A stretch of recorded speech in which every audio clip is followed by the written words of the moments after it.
안녕하세요. 살다 보면 진짜 상종도 하기 싫은 사람이 있어요. 저와 남편에게는 시모와 시부가 그런 사람이었죠. 친자식이 아니라는 이유로 남편을 차별하는 것도 모자라서 그 와이프인 저마저 괴롭히려던 시댁이었으니까요. 그런 시댁과 얼마 전에 완벽하게 인연을 끊고 이렇게 평온한 마음으로 글을 쓰고 있네요. 지금이야 마음의 평화를 되찾기는 했지만 사실 이렇게 되기 직전까지도 엄청 힘들었어요. 남편은 물론 저보다 더 오랜 기간 힘들어했고요. 저희 부부의 힘겨운 사연 한번 들어봐 주세요. 저는 유복한 가정에서 자라진 않았지만 대신 화목한 가정이었고 사랑을 듬뿍 받으며 자란 외동딸이에요. 남편을 처음 만났을 때 남편은 참 힘들어 보였어요. 항상 어딘가에 쫓기는 것만 같았거든요. 대기업을 다니던 남편은 회사에서도 쫓기는 것처럼 일했고 집에서도 편히 쉬지 못하고 내내 밖으로 돌아다니더라고요. 당시 저는 집과 거리가 먼 곳에 발령받아 자취를 하는 중이었는데 저의 자취방에 오는 걸 남편이 무척 좋아했었죠. 그렇게 함께 있는 시간 동안 점점 안정을 찾던 남편은 저에게 프로포즈를 했어요. 그래, 우리 아들이 며느리감으로 아주 참한 아가씨를 데려왔구나. 공무원이라고? 안정적이고 좋은 직장만큼 좋은 게 없지. 프로포즈를 받고 처음으로 만난 시부는 다행스럽게도 좋게 봐주셨어요. 그런데 그 옆에 있던 시모는 전혀 다르더군요. 말단 공무원이 뭐가 좋다고 난리예요? 그런 거 공부만 좀 하면 다 하는 거예요. 집안에 돈 한 푼 없는 애를 데려와서는 꼭 어디 가서 자기 같은 애를 데려와? 어허, 며느라가 듣는 데서 무슨 말을 하는 거야? 이해해라. 네 시엠이 될 사람이 마음이 좁아서 그래. 시부 말에 시모는 입을 삐죽이고 있더군요. 시부는 그런 시모를 흘겨보고는 저한테 인자한 미소를 지으며 말했죠. 그래, 우리 아들이 이렇게 참한 아가씨를 데려왔는데 아버지 될 내가 가만히 있으면 안 되겠지. 어디, 내 명의로 아파트가 하나 있는데 그걸 너희 신혼집으로 쓰는 게 어떻겠냐? 남편이 아버지 하고 입을 떼는데 뜬금없이 옆에서 쇳된 목소리가 터져나왔어요. 당신 그게 무슨 말이에요? 그 아파트를 왜 첫째한테 줘요? 첫째 아들한테 집 해주면 둘째 아들한테 뭐 해줄 건데요? 아파트가 그거 하나뿐인데 그걸 주는 건 형평성에 어긋나죠? 우리 아들은 아들도 아니에요? 시모의 반대에 남편이 급하게 입을 다물었고 저는 당황한 표정으로 시모를 쳐다봤죠. 지금 당장은 현금이 별로 없어서 그렇지 이 사람아. 그래도 아들 장가 가는데 집 한 채는 해줘야 할 거 아니야. 아들이 둘인데 왜 그 생각을 못하는 거냐고요. 우리가 재혼했다고 설마 아들들 차별하는 거예요? 아니 누가 차별을 했다고 그래? 내가 당신 아들 사업자금 필요하다고 할 때 안 된다고 한 적 있어? 그놈이 다 말아먹어도 돈 빌려줬잖아. 어쨌든 난 반대예요. 우리 아들도 결혼 정년기예요. 곧 있으면 결혼할지도 모르는데 형한테 주고 남은 찌끄러기나 받아먹게 할 생각인 거면 나 당신 가만 안 둬요. 시모는 단단히 화가 난 모양이었어요. 그걸 보는 시부가 답답하단 표정으로 시모를 쳐다봤지만 딱히 뭐라고 화내진 않더군요. 난감한 표정으로 남편과 저를 쳐다볼 뿐이었죠. 남편은 이 상황이 익숙한 건지 시부에게 그러더군요. 아버지, 저희는 집 안 해주셔도 돼요. 그냥 저희 알아서 할게요. 들었죠? 애가 한두 살 먹은 애도 아닌데 어련히 자기가 알아서 하겠죠. 대기업 다니면서 그 정도 돈도 안 모아놨겠냐고요. 그래도 아들이 결혼하는데 아버지가 돼서 어떻게 아무것도 안 해줄 수가 있겠어. 그러면 일단 내 수중에 꺼낼 수 있는 돈은 1억 정도 있으니까 그걸 보태주마. 그래도 괜찮겠어? 아버지. 아버지 편한 대로 하세요. 전 괜찮아요. 남편은 뭐라도 상관없다는 표정이었어요. 그렇게 저희는 결혼할 때 1억을 지원받아 집을 해결하기로 했어요. 다행이라면 저와 남편이 돈을 좀 모아놔서 대출을 많이 받지 않아도 집을 마련할 수 있었다는 점이었죠. 이 상황을 옆에서 지켜보며 남편이 왜 그렇게 집안에서 겉돌았는지 눈치를 어느 정도 챘어요. 남편만이 그 집에서 겉돌고 있더라고요. 어느 누구도 남편에게 친애의 정을 보이는 사람이 없었어요. 시모 눈치나 보는 시부, 둘째 아들만 감싸고 도는 시모, 형에게 과도한 열등감을 품고 있는 시동생까지. 정말 이 집에서 정을 못 붙일 수밖에 없었구나 하는 생각이 들었죠. 그래서 이 사람에게 최대한 마음의 안식처가 되어줘야겠다고 생각하게 되었기도 했고요. 그런데 결혼을 하고 나서는 남편을 향했던 시모의 가시가 저한테 향하는 걸 느꼈어요. 처음에는 기분 탓인가 싶었는데 그게 아니더라고요. 명확하게 저를 노리고 있었죠. 너희 시아버지가 너한테 오냐오냐 한다고 기고만장하지 말아라. 그거 다 겉으로 보여주기 식이야. 공무원 며느리가 밥 먹여줘? 그저 허영허식이 아주 쩔어서는. 시모의 말 때문에 시부가 저를 그리 좋아하지 않나 생각하기도 했는데 그렇지는 않더라고요. 시부는 진짜 진심으로 며느리인 저를 좋아해 주셨어요. 이유는 아들만 둘인 집에 들어온 첫 번째 며느리였기 때문이었죠. 게다가 시부가 좋아하는 직종을 가졌으니 더했고요. 시부는 저를 볼 때마다 불러서 용돈도 주시고 맛있는 거 먹으라며 따로 한우도 챙겨주고 하셨어요.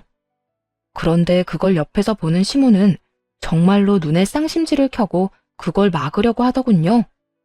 제 눈에 시모는 시부의 사랑을 빼앗겨서 초조해하는 어린애처럼 보였어요.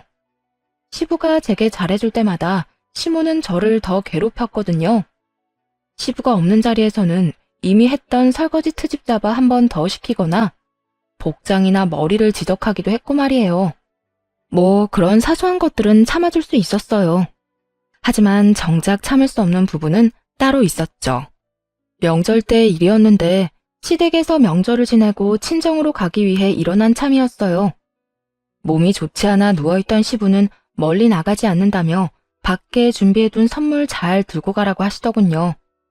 그렇게 시모와 함께 거실로 나와 현관으로 가는데 현관 앞에 시부가 말한 선물이 있더라고요. 8개나 되는 선물 상자들이 있었는데 시모가 그 중에서 2개를 골라주더군요. 안쪽을 슬쩍 보니 누가 봐도 생필품 세트였어요. 나머지는 고운 보자기에 포장된 누가 봐도 비싼 것들이었고요. 그런데 정말 수상하다고 여겨질 만한 게 눈에 보였어요. 선물이 모두 2개씩 딱딱 나눠져 있었거든요. 한눈에 봐도 아들들 둘에게 4개씩 나눠주라고 준 것 같아 보였죠. 나머지는 산삼에 자연산 송이, 한우 같은 것들이었는데 그 비싼 것들은 다 놔두고 시모가 생필품만 챙겨주더군요. 처음에는 시부가 그것만 주라고 했나 보다 싶었어요. 그래서 빈정이 상하긴 해도 별말 안 했죠. 미안해. 장인 장모님한테 드릴 선물은 내가 따로 준비했어.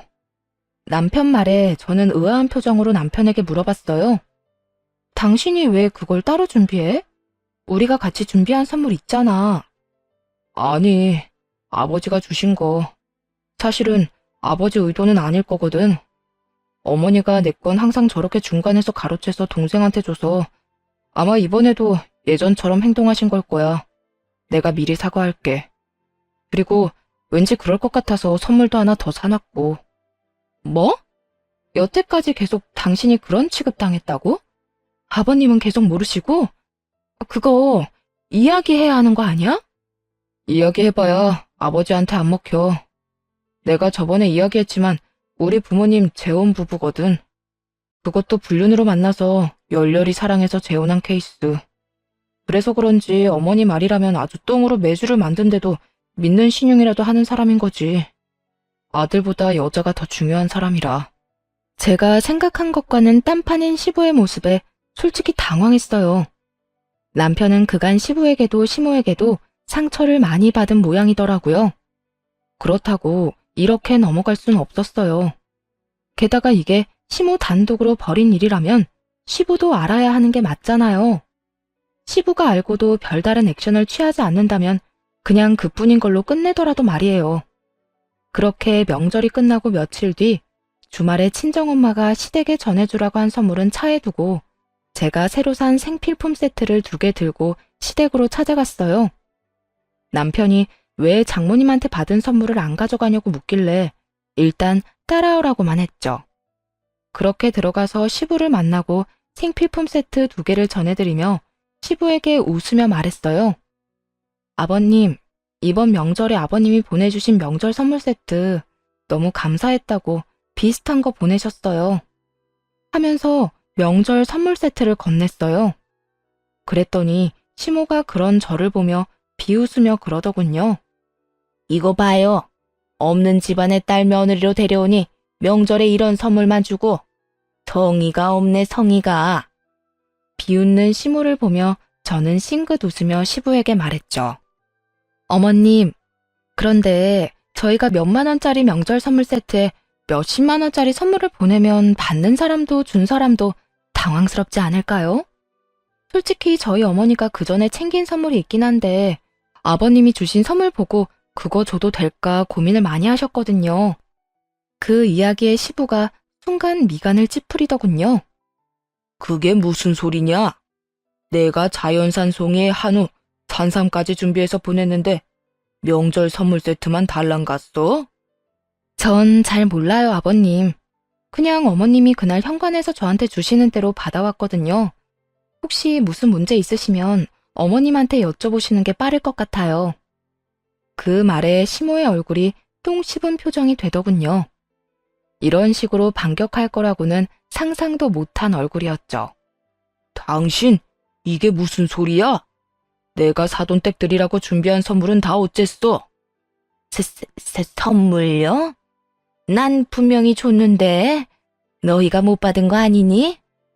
전 받은 적 없고 남편도 받은 적 없대요. 그런데 이상하네요. 남편도 명절에는 이렇게 명절 선물 세트만 계속 받았다고 해서 이번에도 그런 거라 생각했거든요.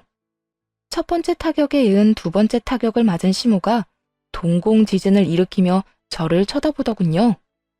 뭐? 당신 설마 이제껏 내 아들한테 줄 선물까지 안 줬던 거야? 이 사람이 그거 다 어쨌어? 어? 여보, 그러니까 어디 손댈 게 없어서 사돈댁 가는 선물에 손을 대? 내가 당신 돈 쓰는 거 뭐라고 한 적 있어? 집에서 놀고 먹으며 돈 쓴다고 뭐라 한 적이 있냐고? 당신 등 따시고 배부르니까 다른 사람 것까지 탐내는 거야? 다시 다 가져와. 그거 어디다 갖다 줬어? 그때 시모에게 전화가 왔어요. 참 절묘한 타이밍이었죠.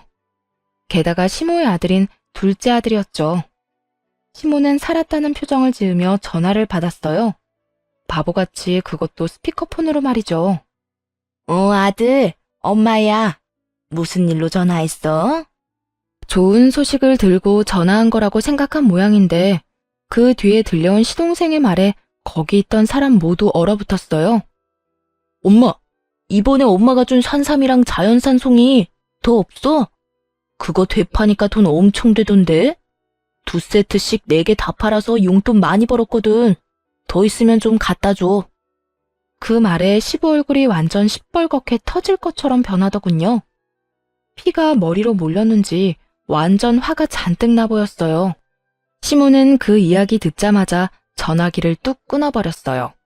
그러고는 시부 눈치를 봤죠. 여보, 그게... 당신 진짜 이렇게 막 나갈 거야? 아무리 당신 자식 아니라도 그렇지. 어떻게 아들 사돈댁한테 줄 선물을 중간에서 가로채? 거기에다 그걸 제 자식한테 다 몰아줘? 열내며 소리치던 시부가 시모에게 소리쳤어요. 당장 카드 가져와. 안 가져오면 당장 카드 끊어버릴 거니까 당장. 시모는 그 자리에서 시부에게 손이 발휘되도록 빌었지만 시부는 눈 하나 깜짝하지 않더군요. 결국 시모는 가지고 있던 시부 카드를 뺏기고 용돈을 다 쓰게 됐더라고요. 시부는 미안하다고 명절에 제가 가져가야 했을 선물 세트 대신 돈을 주시며 다음부터는 이런 일 없을 거라며 저를 달래려고 애썼어요. 사실 화가 난 대상은 시모였고 시부에게는 그런 사과를 받을 일도 없었지만 시모 보라고 시부에게 더 살갑게 굴었죠. 결국 시모는 저를 완전히 적으로 인식했나 보더라고요. 그런데 다행인 건 시부의 관심을 다 뺏길까봐 걱정돼서인지 집으로 저를 부르지는 않더라고요. 자연스레 시모가 일을 시키는 것도 사라졌죠. 그렇게 저는 편해졌고 남편은 예전보다는 더 나은 상황을 누리게 됐어요. 그리고 얼마 뒤 집에는 또 다른 경사가 생겼어요. 바로 시동생이 결혼을 하게 된 거였어요. 처음 상견례를 위해 만났던 자리에서 저는 깜짝 놀랄 수밖에 없었어요. 제 동서가 될 여자는 머리부터 발끝까지 명품을 휘감고 있는 엄청난 여자였거든요. 마치 나 정말 돈 많아요 라고 광고한 듯한 모습에 솔직히 움찔할 수밖에 없었어요. 어느 누가 이렇게 모든 소품을 명품으로 맞출 수 있을까요? 솔직하게 말해서는 어른들 보러 나오는 자리에 명품을 휘감고 온 것이 그리 좋게 보이지만은 않았어요. 제가 보수적인 것도 있지만 보통 결혼이라는 것이 상대방과 맞춰서 해야 하는데 시댁이 그 정도로 부자는 아니었거든요. 그렇지만 시동생이 하고 있는 꼴을 보니 또 그렇지만은 않다는 생각도 했네요. 시동생도 똑같이 명품으로 휘감고 있었거든요. 명품 좋아하는 사람들끼리 만났으니 잘 됐다 싶기도 했죠. 그런데 시모는 둘째 며느리 될 여자를 보더니 너무너무 좋았는지 입이 귀에 걸리셨더라고요. 둘째 며느리가 돈 많다고 우리 집도 기죽으면 안 된다며 둘째 결혼 때 힘 좀 쓰라고 아주 옆에서 난리였죠. 그렇게 시동생 결혼식은 무척 빨리 진행됐어요. 상견례를 하고 거의 3개월 안에 모든 일이 이루어졌죠. 혼전 임신도 아닌데 이렇게 빨리 결혼한 것도 의아했어요. 그리고 결혼식 날 저와 남편은 정말 충격적인 이야기를 듣게 됐어요. 야, 쟤 정말 시집 잘 갔더라. 시댁에서 5억짜리 집 해준다고 했지? 들었어. 시댁이 잘 산다던데. 흔쾌히 집 해줬나 봐. 둘째한테 5억짜리 집 해줬으면 첫째한테는 더 비싼 집 해줬겠지? 암튼 돈 많은 집안 잘 물었네. 이런 이야기를 동서의 친구들이 나누고 있더군요. 저랑 남편은 동시에 서로를 바라봤어요. 이게 진짜인가 싶었거든요. 당신 아버님한테 뭐 들은 거 없어? 나한테 말해줄 것 같아. 설마 진짜 주신 거야? 전세 뭐 이런 거 아니고? 나도 몰라. 확인해봐야 알 수 있겠지. 아, 근데 왜 해줬을 것 같지? 남편은 불길한 기분에 영 우울한 표정이더군요. 상황을 정확히 모르니 일단 진정하고 결혼식이 끝나기만 기다렸어요. 집에 가서 물어볼 생각이었죠. 시동생 부부는 다음날 신혼여행을 떠나기로 비행기표가 예약된 터라 일단 가족들 모두 시댁으로 향했어요. 시부는 선약이 있어서 좀 늦게 올 거라고 하더군요. 그렇게 시댁에 도착했는데 시동생이 시모와 함께 집으로 왔더군요. 시동생이 저희 남편을 보고는 씩 웃더니 말했어요. 형은 이제 완전히 끈 떨어졌어. 아버지가 이번에 나 결혼하면서 아버지 아파트 증여해줬거든. 형이 이제 아버지한테 아무것도 아니라는 의미야. 아버지가 진짜 그 집을 증여해줬다고? 진짜로? 진짜로. 거짓말 같아? 엄마한테 물어보든지. 어쨌든 이제 앞으로 그 재수없는 면상 이 집에 들이대지 마. 여기 형 자리 이제 없으니까. 알아들었지? 시동생은 그간의 열등감을 모조리 털어내듯 남편에게 굉장히 공격적인 언사를 퍼부었어요. 대기업에 취직해 부지런히 생활하는 생판남이나 마찬가지인 형과 매번 비교당하는 시동생의 열등감인 것이 말할 필요도 없을 만큼 명백했죠. 그렇지만 해도 될 말이 있고 하지 말아야 할 말이 있죠. 이 상황에서 어떻게 저런 말을 하는지 듣고 있는 제가 다 어이가 없더라고요. 게다가 시부가 없으니 일이 어떻게 된 건지 확인하기도 어렵더라고요. 그때 시모가 저한테 쐐기를 박더군요. 그러게, 네가 애초에 잘했으면 아버지도 너한테 뭐라도 주려고 하지 않았겠니? 이제 너한테 기대하는 거 하나 없다는 뜻이야. 괜히 아버지 심기 거스르지 말고 다시는 집 찾지 마. 아예 저희를 이 집안에 발도 못 들이도록 만들 심산이더군요. 남편은 당황한 듯 시모에게 되물었죠. 진짜 이게 아버지 뜻이라고요? 보이는 대로 믿어, 보이는 대로. 네 동생한테 5억이나 준 거 보면 너희 아버지도 우리 아들이 얼마나 잘하고 있는지 이제야 알게 된 거지. 그러니까 제발 앞으로 잘 사는 우리들한테 오지 말고 너희들끼리 살아, 너희들끼리. 시모 이야기를 듣고 남편은 화를 내며 소리쳤어요. 이거 다 아줌마 짓이죠? 아줌마가 우리 아버지 살살 꼬셔서 동생한테 증여하라고 했을 거 아니에요. 아버지가 처음에 저 결혼할 때 그 집 주려고 하신 것 때문에 지금 이러는 거잖아요. 남편이 이야기하는 걸 들어보니 느낌이 오더라고요. 시부 명의의 그 집이 자기 친자식이 아니라 전처 자식에게 갈까봐 걱정된 모양이었어요. 그러니 결혼도 급하게 시킨 모양이고 그 결혼을 이유로 집까지 증여해달라고 했겠죠. 니들 마음대로 생각해. 그리고 너 시아버지한테 예쁨 받는다고 그런 식으로 까부는 거 아니다. 그러다 큰 코 다치는 수가 있어. 그런데 그때 시부가 문을 콱 열며 들어오면서 소리치더군요. 왜 이렇게 시끄러워? 아, 여보, 오셨어요? 얘네들이 저한테 당신이 둘째한테 5억짜리 집 증여해준 거 진짜냐고 캐묻더라고요. 아니, 그 집이 마치 자기 것처럼 그렇게 얘기하는데 내가 어이가 없어서 큰 소리 좀 냈어요. 그 집을 우리 집처럼 생각한 적 없었어요. 그렇게 말한 적도 없었고요. 다만 두 아들에 대한 시부의 차별이 너무 심하다고 생각할 뿐이었죠. 아버님, 정말로 아버님 집 둘째 도련님한테 증여한 거예요? 네가 그게 왜 궁금해? 너도 돈 욕심 나냐? 너도 그러는 거 아니다. 돈 욕심 난다고 네 시어머니랑 동서한테 그렇게 예의 없이 따져 물어? 내가 둘째한테 집을 해주든 말든 너희가 무슨 상관이야? 너희도 1억 가져갔잖아. 제가 어머님이랑 동서한테 예의 없이 굴었다고요? 제가 도대체 어떻게 예의 없이 굴었다는 거예요, 아버님? 네가 첫째 결혼할 때 돈 적게 줬다고 동서랑 너희 시어머니한테 한 소리 했다며? 그게 그 사람들한테 말해서 해결될 일이야? 말하려면 나한테 하지, 어? 맹세코 그런 말 한 적도 없었어요.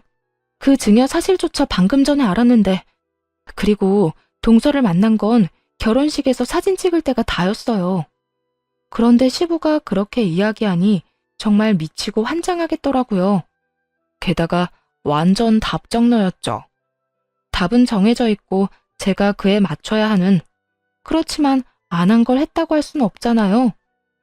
시부 옆에서 실실 웃는 시모를 보니 대략 느낌이 왔어요. 이 인간들이 그 5억짜리 집 뺏길까봐 완전히 쐐기를 박아버린 거였어요. 저랑 남편이 시부에게 미움받도록 말이죠. 없는 말까지 만들어서 할 정도로 급했나 보더라고요. 내가 둘째한테 다 들었으니 발뺌할 생각하지 마라. 오냐오냐 예쁘다 해줬더니 아주 사람을 갖고 놀아. 너한테 실망이다. 앞으로 우리 집에 오지 마. 내가 해준 거 고맙게 생각도 안 하고 내 재산만 탐내는 너희들은 나하고 이제 인연 끝이야. 아버지, 지금 무슨 소리 하시는 거예요? 와이프한테 무슨 그런 말을 하냐고요? 그리고 이 상황에 제가 한마디 안 하는 게 더 이상한 거 아니에요? 제가 왜 말을 못해요? 제가 아버지 친자식인데. 저한테 1억 주고 동생한테 5억짜리 집 해주신 이유가 뭔데요? 넌 동생한테 그 정도도 양보 못 해줘? 사내 새끼가 돼서 가족들 거 탐내고, 어? 1억 받아간 것도 다행으로 알아. 여기서 더 열받게 하면 그 1억도 다시 돌려받을 테니까. 가족요? 저 인간들 평생 제 가족인 적 없었어요. 그런데 이제 보니 아버지도 제 가족은 아닌 것 같네요. 아버지 생각 잘 알았으니 아버지 말대로 2번 다시 안 찾을게요. 인연 확실히 끊어주면 되는 거죠? 저 봐. 저 자식은 속이 좁아서 안 되는 거야. 오냐? 오지 마. 너 같은 자식 나도 필요 없어. 어디서 아버지한테 바락바락 대들고 난리야? 당장 꺼져. 나가라고. 시부가 윽박 지르자 옆에서 시모와 시동생은 아주 좋아서 웃고 있더군요. 자기들 생각대로 잘 됐다 싶었나 봐요. 저는 남편을 말릴 생각으로 말했어요. 여보, 괜찮겠어? 이렇게 그냥 가면 가족들이 가족? 당신도 봤잖아. 여기 내 가족 없어. 이제 앞으로 내 가족은 당신이랑 당신 가족들 뿐이야. 나가자. 여기 1초도 있기 싫으니까. 남편과 저는 시댁 밖으로 쫓겨나듯 나왔네요.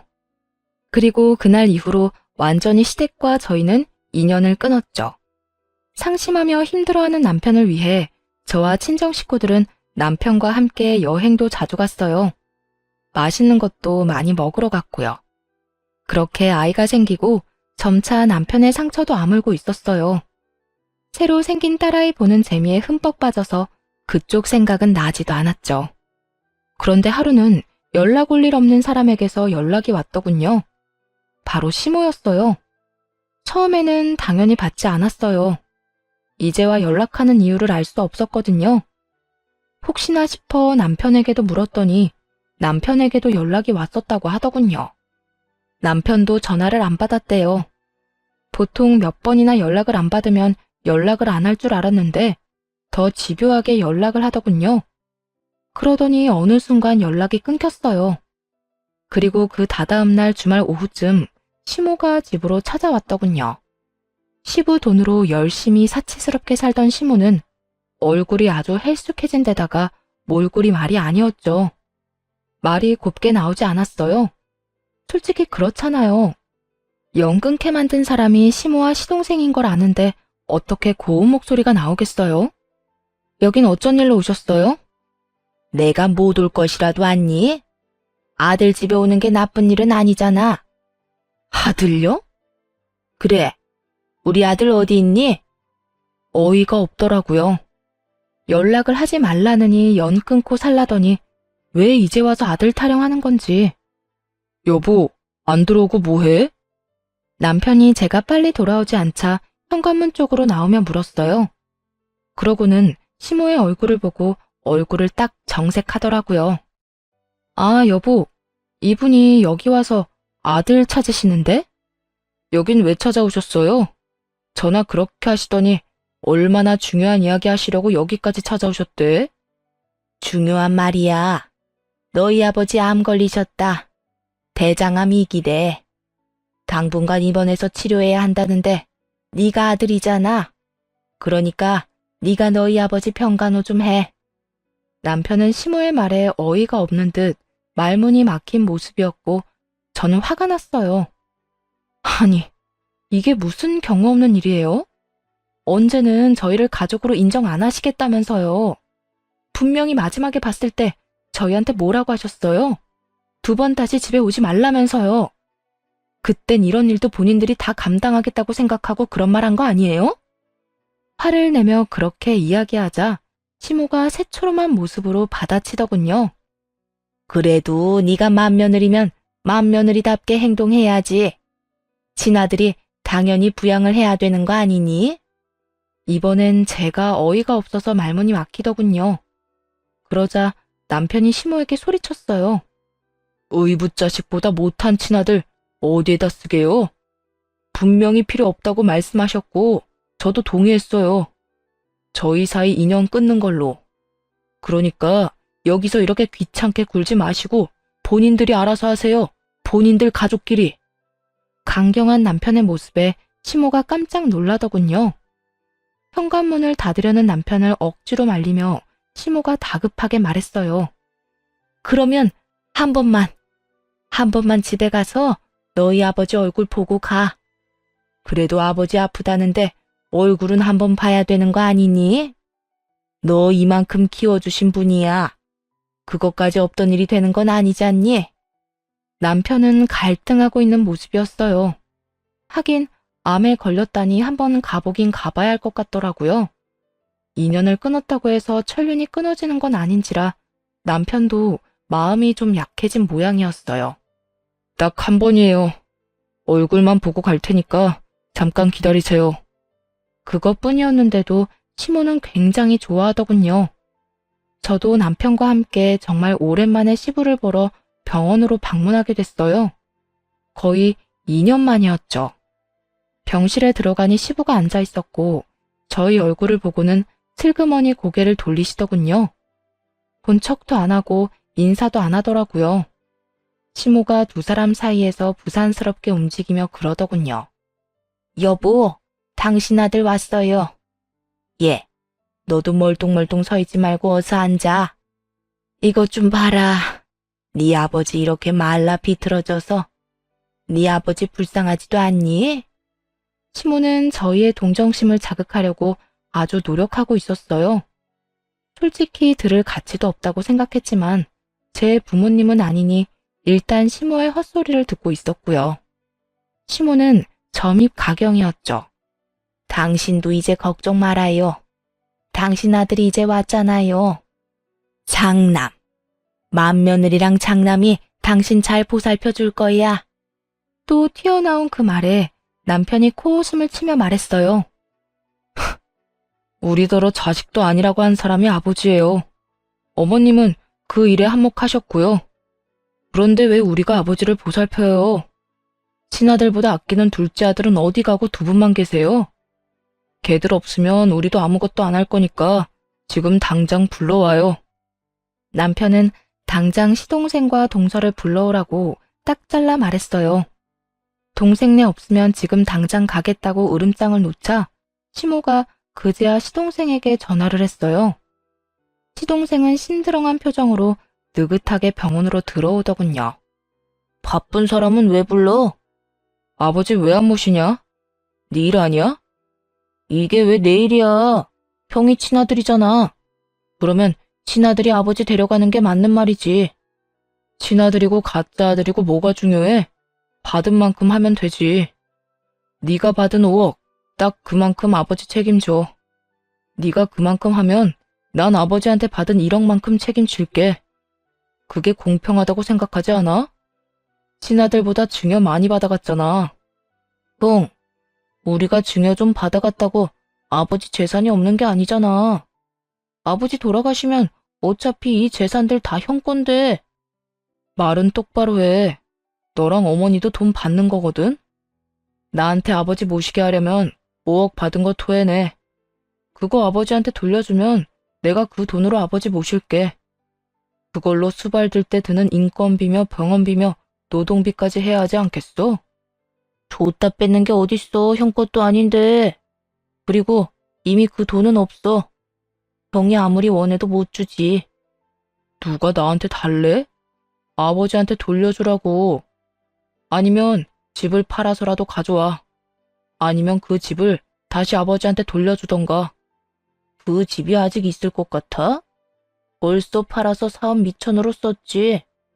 그 이야기에 조용히 있던 시부가 깜짝 놀라더군요. 뭐라고? 그 집이 어떤 집인데 그걸 팔아서 사업 미천으로 써? 너 얼마 전에 사업도 망하지 않았어? 내가 그거 줄 때 절대로 사업하지 말라고 했잖아. 아버지, 제가 할 줄 아는 게 그것뿐인데 그럼 어떡해요? 게다가 경기가 안 좋아서 계속 적자가 나는 게 제 잘못은 아니죠. 그럼 다른 일을 찾아봤어야지. 넌 장사에 소질 없다고 내가 몇 번이나 말했지. 그걸 안 지켜서 지금 그 집을 날렸다고? 내가 너한테 그 집 줄 때 너 뭐라고 그랬어? 날 더 잘 모시겠다고 하더니 지금 이게 잘 모시는 거야? 그렇다고 아버지가 제 친아버지는 아니잖아요. 염치도 없으시네. 친아들 있으면서 데려온 자식한테 수발받고 싶어요? 그리고 나도 바빠요. 바빠서 못하는 걸 어쩌라고요? 집을 팔아버린 일은 시부와 상의가 된 일은 아니었는지 시부가 이 사실을 알고 불처럼 화를 내더군요. 게다가 시모는 중간에서 안절부절 못하고 있었어요. 그래서 형 불러왔잖아요. 형한테 해달라고 하면 되지. 왜 핏줄도 아닌 사람한테 부양을 하라고 난리야? 그럼 넌 아버지 부양도 안 할 거면서 증여로 왜 5억짜리 집을 받아갔어? 책임을 안 질 거면 받지를 말았어야지. 아버지가 바보도 아니고 아무 조건 없이 줬겠어? 남편 말에 시부모와 시동생이 갑자기 입을 꾹 다물더군요. 하긴 뭔가 해주기로 한 게 있었으니 그 5억짜리 집을 줬겠죠. 내친 김에 남편이 시부에게 물었어요. 아버지, 말해보세요. 5억 집 증여해줄 때 뭐 해달라고 하셨는데요? 그 말에 시부가 아닌 시모가 대답하더군요. 여보, 아무 말 하지 마요. 말하지 마. 네, 말하지 마세요. 저희도 듣고 싶은 생각 없어요. 저희는 부양 의무 모두 포기하겠으니 법적 부인이신 어머님이 다 알아서 하시고 책임도 다 지세요. 남편은 더 이상 할 말 없다는 듯 자리에서 일어섰어요. 그러자 시모가 당황한 표정으로 따라 일어서더니 말하더군요. 얘, 이렇게 가면 어떡하니? 네 아버지는 어쩌고? 그런 건 가족끼리 알아서 하셔야지 왜 남한테 말씀하세요? 지금까지 나 혼자 했어. 했는데 너무 버거워서 그렇잖아. 어떻게 사람이 하루 종일 환자 옆에 붙어 있니? 너희들이라도 도와줘야지. 그럼 저희한테 말씀하지 마시고 동서한테 말하세요. 도련님이야 바쁘다지만 동서는 하는 일도 없잖아요. 그렇게 옆에서 톡 쏘아붙이자 시모가 시동생과 함께 온 동서에게 눈길을 보냈어요. 동서는 자신에게 쏠리는 시선이 부담스러운지 눈을 찌푸리더군요. 그래, 둘째 며느리, 네가 해야겠다. 5억 받은 아들이 못하면 며느리 너라도 해야지. 안 그러냐? 너도 우리 아들이 가져간 5억짜리 집에서 편하게 잘 살았잖아. 이제 그 값을 해야지. 엄마, 제발 그런 말 좀 하지 마. 5억 내가 받고 싶어서 받았어? 엄마가 아버지한테서 받아다 준다고 해서 받은 거잖아. 그래놓고 왜 우리한테 생색인데? 그리고 난 저 아저씨를 우리 아버지로 절대 생각 안 해. 살면서 형이랑 얼마나 비교를 당했는데? 그게 괘씸해서라도 병간호 절대 못해. 남편은 시동생 말에 그저 어이없다는 듯 웃더라고요. 그간의 비교에 피해를 입은 쪽은 단연 남편이었음에도 자기가 피해자라는 식으로 말하는 동생을 보며 정말 어이가 없었나 봐요. 그리고 우리가 온 뒤로 조용히 우리 말만 듣고 있던 시부는 시동생 이야기에 깜짝 놀란 표정이더군요. 시동생이 저런 식으로 생각하는지 전혀 모르는 눈치였어요. 하긴 돈 많고 몸 건강했을 때야 간이며 쓸개며 다 빼줄 것처럼 했지만 지금은 시부에게 남은 게 얼마 없으니 눈치 볼 필요도 없이 자기 생각한 대로 짓거리는 거죠. 아마 이게 진심이었을 거예요. 결국 5억짜리 집을 줄 정도로 애틋하게 생각한 둘째 아들의 머릿속에 저딴 생각이 그득한 걸 듣고는 시부 표정은 완전 무너지더군요. 그걸 불쌍하다고 여겨야 할지 자업자득이라고 해야 할지 참 애매하더라고요. 시동생과 시모는 아예 시부는 생각도 않고 서로 싸움을 벌이기 시작했고요. 그럼 돈이라도 내. 네가 가져간 돈이 얼만지 알기나 해? 그 돈이라도 줘야 간병인이라도 부르지. 엄마, 내가 돈이 어디 있어? 돈 없으면 네 마누라한테라도 빌려. 부자라며. 맨날 집에서 놀고 먹는데도 매번 명품만 두르고 다니잖아. 우리 와이프 부자 아니야. 내가 아버지한테, 아니, 아저씨한테 받은 돈으로 와이프한테 명품 사준 거라고. 그러니까 우리한테서 돈 받을 생각 꿈도 꾸지 마. 시모는 충격을 받은 듯 얼어붙었어요. 부자 며느리라고 좋아하더니 사실은 아들 돈으로 부자 흉내만 내던 여자라는 걸 알게 된 거죠. 너 설마 그 사업한다고 받은 돈을 네 마누라 치장하는데 다 쓴 거야? 정말로 그런 거냐고? 내가 그 돈을 어디다 쓰든 그게 뭔 상관인데. 그리고 사업하면서 돈 없는 티 내면 얼마나 웃겨 보이는 줄 알아? 이게 다 품위 유지비야, 품위 유지비. 얼토당토 않은 말을 짓거리는 시동생을 보며 속으로 한참을 웃었네요. 명품을 두른다고 명품이 되는 게 아닌데 자기 돈도 아니고 의붓아버지 돈으로 부자 흉내를 내는 사람이 둘이나 여기 있더군요. 너 그러면 진짜 한 푼도 없어? 내가 돈 많이 모아두라고 했잖아. 그것도 없어? 네, 없어요. 나한테 아무것도 없으니 기대하지 마, 엄마. 그리고 수발도 안 들 거니까 엄마가 다 알아서 해. 이제 아들한테서 졸업할 나이 지났잖아. 여태껏 자기 입에 떠먹여주던 시모에게 쿨하게 이별을 고한 시동생은 동서를 데리고 나가버렸어요. 시모가 쫓아가며 이야기 아직 안 끝났다며 붙잡으려 했지만 시동생은 매몰차게 친엄마까지 버리고 나갔죠. 결국 시동생도 사라지고 시모가 다시 돌아왔을 때 저희도 나가겠다고 했어요. 난 수발 못 들어. 이렇게는 못 산다고. 알아서 하세요. 저는 상관 안 합니다. 그렇게 저와 남편은 자리에서 일어나 밖으로 나왔어요. 시모가 쫓아오면 난리쳤지만 모두 거절했고요. 시모를 떼어놓고 집으로 돌아왔죠. 그리고 약 한 달하고 보름 뒤 시부에게서 연락이 왔어요. 아들, 애비랑 이야기 좀 하자. 내가 다 잘못했어. 수발 들라고 안 할 테니까 와서 이야기만 듣고 가. 저희는 이제 상관 안 한다고 말씀드렸잖아요. 내가 그 인간들을 몰랐어. 네 동생 아니지? 그 여자아들이 우리 집에서 돈 되는 물건들 다 들고 나갔을 때도 참았다. 그런데 그 여자도 집 세놓고 전세금 들고 튀려고 했지 뭐냐. 내가 그 전에 카드 정지하고 통장이며 비밀번호 다 바꿨더니 그제야 찾아와 손이 발이 되도록 빌더구나. 그 망할 옆에 내가. 말 들어보니 집안 꼴이 아주 콩가루가 다 됐더군요. 시모는 아들보다 한 발 늦게 도망칠 준비를 하다가 각성한 시부에게 제대로 혼쭐이 났나 보더라고요. 씩씩대며 말하는 시부에게 남편이 한숨을 내쉬며 말했어요. 그래서 어쩌시게요? 다 정리됐으니 다시 돌아오라고요? 매몰차게 친자식 버릴 때 저희 이야기도 좀 듣지 그랬어요. 저희가 돈에 환장한다고 믿어놓고 이제 와서 전화해서 무슨 말을 하시려는 건데요? 미안하다. 나는 정말로 그 여자 말대로 너희가 그런 말을 한 줄 알았어. 그 집은 어차피 너희 거라고 이야기하고 다녔다고 해서 나는 괘씸한 마음에 그렇게 했는데 전부 다 그 여자 계획이었는지 내가 어떻게 알았겠니? 후회가 너무 늦으시네요, 아버지. 친자식이랑 인연 끊으려고 했을 때 우리 이야기도 들어줬으면 지금 이렇게 후회하는 일은 없으셨겠죠. 5억 증여? 걔한테 줘도 상관없었어요. 어차피 아버지한테 그런 거 바란 적도 없고 그렇게 해줄 거라 기대도 안 했으니까.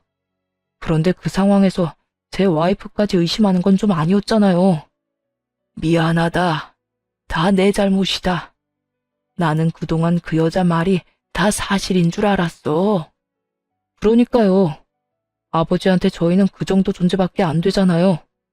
저는요, 아버지가 그 말을 듣고도 저희한테 직접 사실을 확인할 생각도 없었다는 그 점이 제일 용서할 수 없는 거예요. 시부는 그 말에 아무 말도 못했어요. 남편은 그간의 차별에 대해 모조리 다 쏟아부었어요. 여태 차별한 거 다 참았어요. 나만 잘하면 될 거라고 생각했으니까. 근데 아버지는요, 자기 병수발 들어줄 사람 없으니까 이제야 저 찾아오시는 거잖아요. 제가 아버지를 믿고 싶겠어요? 그 여자 이간질 한 번에 다 무너진 신뢰를 어떻게 세우려고요? 시부는 남편 말에 결국 미안하다는 말만 되풀이할 뿐이었어요. 남편도 그 이상은 그저 화풀이일 뿐이라는 걸 알았는지 더 이상 시부에게 화내진 않았어요. 아버지가 아픈 건 아픈 거고 저랑 영 끊겠다고 한 것도 저는 가볍게 받아들인 적 없어요. 그러니 뱉으신 말에 책임지세요.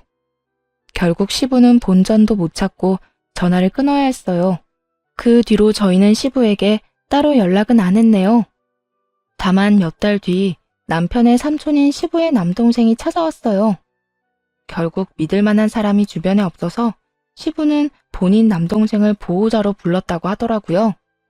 그리고 기력이 딸려 아무것도 못하는 자기 대신 재산을 맡기고 시키는 대로 해달라고 했다고 하더군요. 그러면서 저희에게 찾아와 시부 근황을 알려줬어요. 분명히 시부가 알려주라고 시킨 거겠죠. 들어보니 시모가 한바탕 휘몰아치고 갔더라고요. 일단 시삼촌이 온 당시에는 두 사람이 이혼하기로 합의가 된 상황이었어요. 솔직히 전 시모가 이혼을 안 해줄 거라고 생각했거든요. 시모 입장에서는 어떻게든 붙어 있다가 유산이라도 먹으면 더 이득일 테니까요. 그런데 시부가 엄청 독하게 굴었다고 하더라고요. 기력 없는 본인 대신 남동생인 시삼촌을 불러와서 아주 시모를 지옥으로 보내버렸더군요.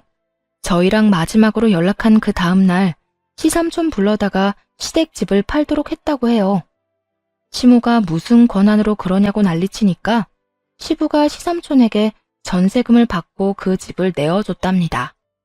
그러니 시삼촌은 자기가 전세 계약했다며 나오라고 시모를 내쫓았다고 했고요. 그렇게 나온 시모는 갈 곳이 없어서 자기 오빠네 집으로 들어갔는데 아무리 생각해도 빠져나갈 구멍이 없었는지 시부에게 찾아가 손이 발이 되도록 빌었다고 하더군요. 하지만 시부는 가정을 파탄내는 시모와는 함께 못 산다고 10원짜리 한 장도 아까우니 이혼하자고 했다고 하고요. 시모는 이혼은 절대 안 된다고 막아섰다는데 그런다고 이혼을 못하는 건 아니죠. 게다가 알고 보니까 시부가 자기 의붓자식인 둘째 아들에게 돈을 빌려줄 때면 항상 사용증을 썼다고 하더군요. 갚을 사람은 시모와 둘째 아들로 해놓고요. 시모는 자기 친아들이 도망갔으니 시부와 헤어지면 그 돈을 모조리 갚아야 하는 신세인 거였죠. 그러니 절대 이혼은 안 하려고 했지만 그게 맘대로 되나요? 책임이 있는 만큼 이혼을 요구받으면 어쩔 수 없이 받아들여야 하는 법이죠. 게다가 시부가 유산은 절대 안 줄 거라는 듯 매일같이 비싸고 좋은 것들을 사들여서 사치스럽게 돈을 펑펑 쓰니 시모가 멘탈이 아예 나가버렸나 봐요. 시부가 나 죽어도 너 절대로 이 돈 못 갚게 할 거라고